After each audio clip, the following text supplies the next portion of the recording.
Okay, Corby, so I see we've done a lot of work to get this winch ready for this bumper. Tell me exactly what the process was we did to get this ready. So we took our control pack off with the cover and everything, and what we've done is we've added the 78-inch wire extension to the winch itself. And basically what this does is removes the bus bars and adds these wires so you can go underneath the hood. In addition to that, we pulled the contactor out of the casing, so it's a bare contactor. You'll see it's got mounting tabs for you to put underneath your hood where you want it.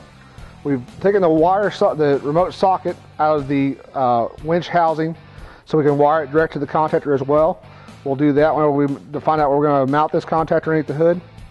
And for right now, the next step is we're going to install the fair lead on the bumper. Then we're going to slide the winch into the bumper and start putting bolts in the feet to hold the winch in the bumper. Real simple process, and we'll go ahead and get started right now. One thing I do want to mention, you'll see on the Warren extension kit and the contactor, if you get real close up right here, we have F1, F2, A, and a positive. So with the extension kit, F1, F2, A, and our positive cables laying over there. So no doubt when we're hooking it up. What we'll do when we get ready to hook it up is we'll put this insulation cover over here,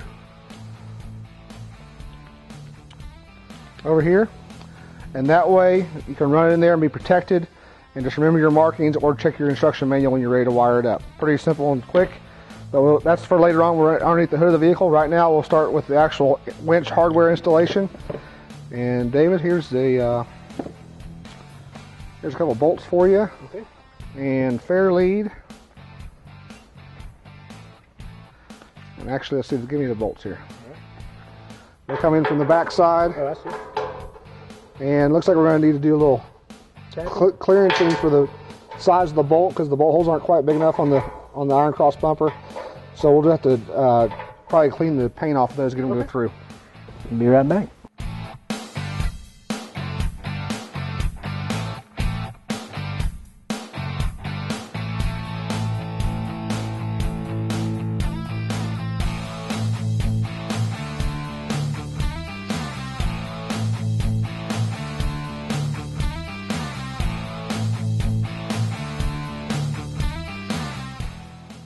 So now you'll see we got our fair lead mounted up to the bumper, so we're good to go there. What we've done for prep is we've actually slid in our nuts into the feet of the winch in all four corners, and what we'll do now is we'll just slide the winch onto the mounting plate and use the supplied hardware to finger tighten the winch to the bumper. And with that control pack off, you'll see no fitment issues.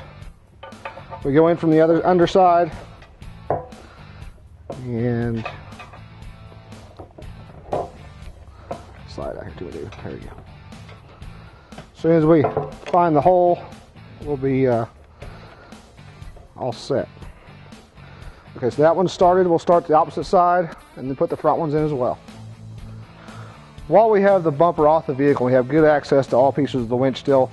What we're going to do is we're going to reattach our extended ground wire for the 78-inch kit and also the battery ground wire lead, which is right here. This will make it much easier to do now rather than waiting until we're underneath the vehicle trying to fight that scenario. And this just bolts up right here to the bottom of the motor. 1/2-inch bolt.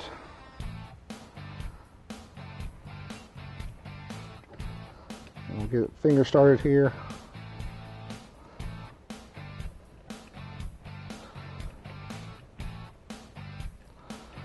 And snug it down. Now you don't want to get too tight on these, just enough to collapse that lock washer because we don't want to cause any damage to the threads and the aluminum. Make good contact. So now we've got all our grounds, we've got our leads, and we'll hook the battery power lead up to the contactor from underneath the hood. Make it nice and easy. Last thing we need to do before we start sliding it up to the truck is to go ahead and finish tighten these mounting feet bolts, which is a 15mm socket, which we have right here.